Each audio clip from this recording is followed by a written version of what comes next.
Hello everyone, welcome back to my channel. This is actually gonna be the last one. I really gotta do this one, okay? Y'all should, okay. We are here to break the codes if we see any. We are here to see where their bodies are located if they know. We also here to see if they alive, deceased, body student, or mistaken identity. Okay, this for women and children. Y'all should know who's involved: the white supremacists and the African Americans. Now, remember that picture that was going around about that only black woman taking pictures with all them white people, white women? Well, this is the case right here, okay?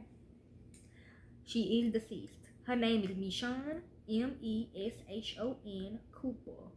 Was brutally murdered by a white supremacist friend. This how she looks, okay? We watch you looking all skinny in the video. She want to tell y'all that we watch you looking skinny in the picture. She been dead prior, okay? They already took her out, made her skinny, okay? This how she look, okay?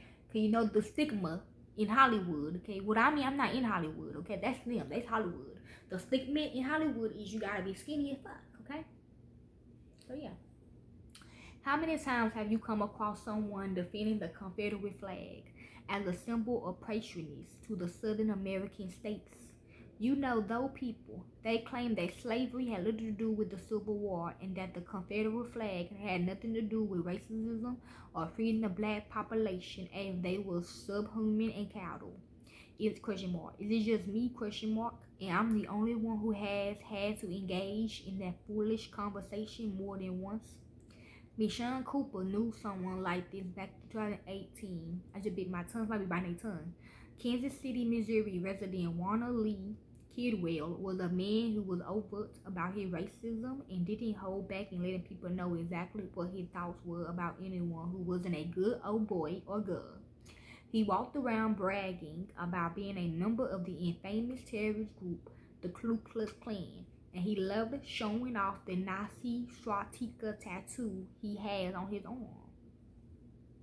His family disowned him because of his views, but he told his daughter, Crystal with a C, Foster, that if she even spoke to a person of color, he would kill her and her children.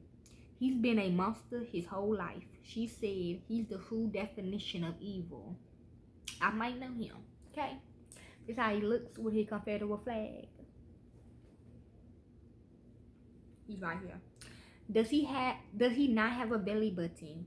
Question mark. Anyway, I heard people say that if we as a collective society ignore people like Kidwell, we strip them of their power. If we don't bring attention to racist people, which is what they apparently are looking for, then they will fade into the background to the peace, love, and ethnic inclusion movement, which these motherfuckers doing that now. But when I do it, you are outcast. We don't like you. You are outcast. Even he made. He's like he. No, hell no. I'm not sure where that thought process come from, but I wish it would be cut off at the knees. Kidwell didn't care about the spotlight, but he wasn't going to be ignored either. His daily life was riddled with hate-filled mantras. He spoke of abusing, attacking, and killing people of color as if it was his birthright. And he put those demonic desires into practice. Well, in 1994 made it a motherfucking birthright. Okay. Kidwell, nicknamed One Eye after losing an eye as a child in a pit bull dog attack, was known to police for numerous altercations involving fighting and targeting victims because of their skin color. Yes, he was involved in her murder case as well. Collectively, he spent 15 years in prison for those assault charges, including a 5-year sentence stemming from a violent attack on a black woman in 2011. It could be him in the movie Crazy K. It could be him in the movie Tales from the Hood.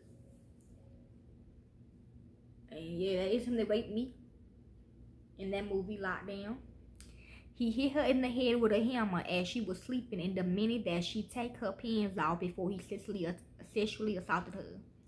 Kidwell boasted about all his attacks and confessed to police that he was aware of his HIV positive and didn't lose condoms or shield himself during his attacks. Whenever I was around him, oh, that's not him? Okay, good. Whenever I was around him, he talked about white power, Shayna Turner, Kidwell's cousin, said. Although Kidwell was wrought with hate for people of melanin skin tones, he had black friends, which that would help his ass, okay? Obviously, yes, okay. For some unknown reason, a woman named Meshon Cooper visited Kidwell in his residence in July 2018. Now, this is the same shit I was telling y'all about. If you step on their territory, they have the right to kill you, okay? She thought that's switching around. It was actually one of his wives or something, his wife or something, that invited her, caregiver, to help caregive, and he seen her. They were part of the freak though. He seen her, and then that's why they did what they did. Cause in they mind, you stepped into my property. I don't care if my wife did call you over here. You stepped into my property. Okay? Although, okay, for some unknown reason, a woman named Meshon Cooper visited Kidwell in his residence in July 2018. According to one of Kidwell's neighbors who only wanted to be referred to as Brown. After she left, Kidwell called her a black bitch and used a racial slur to describe her as he spoke to Brown. How Meshon Cooper and Kidwell knew each other isn't stated in court records. Okay, this is how she looks. She do look familiar. Yeah, he's saying she from Texarkana, Texas. On July the 6th, Meshon was back at Kidwell's home for what seemed to be a friendly get-together. Kidwell left Meshon there when he went on a beer run, so Meshon and Brown struck up a conversation in the meantime. He's saying Gina, that's his sister. Brown said the 43-year-old spoke of how much she loved her brother, yes, she's in the picture, and even told Brown she would teach her how to make soul food. Kidwell returned, and he and Meshon went into his home. After that, Meshon went missing. There was a woman who endured many battles in her life but overcame them all. She was born with an autoimmune disease, lupus, and received a successful kidney transplant that saved her life. Okay. That's another woman. Lupus is incurable, and Meshon was qualified to receive disability, but she loved being around people, so she got a job working at a local Subway sandwich shop. The day following her hangout with Kidwell, Meshon's car was found abandoned with the keys left inside of the vehicle. Suspiciously, the same day, Kidwell asked Brown to borrow a handsaw and asked if she had any spare trash bags. Police investigating Meshon's disappearance traced her last moments to Kidwell's home, and it was there that they found her body in his garbage wrapped in those trash bags. Until her body deteriorated, okay? Still could be there, he's saying. Kidwell told them that he punched Meshon Cooper, all of them, multiple times before she grabbed a knife to defend herself. All of them. Everybody in the whole fucking cold. Let's hope this motherfucker down there, okay? That was a deadly jump and rape.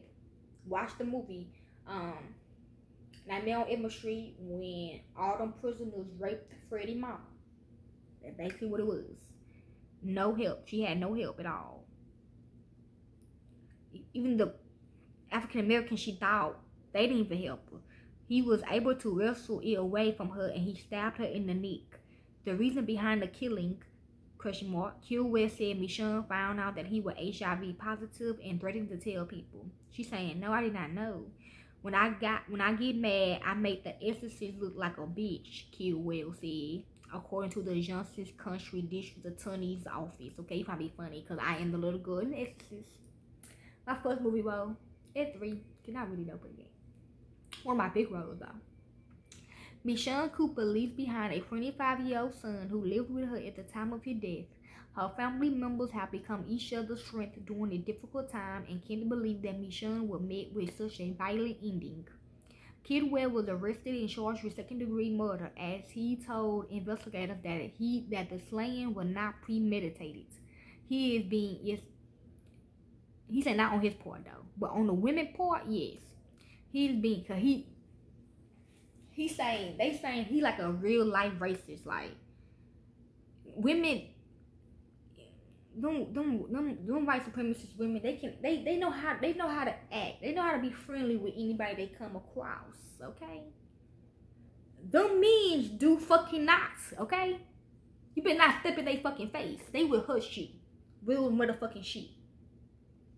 There have been pressure placed. My bad.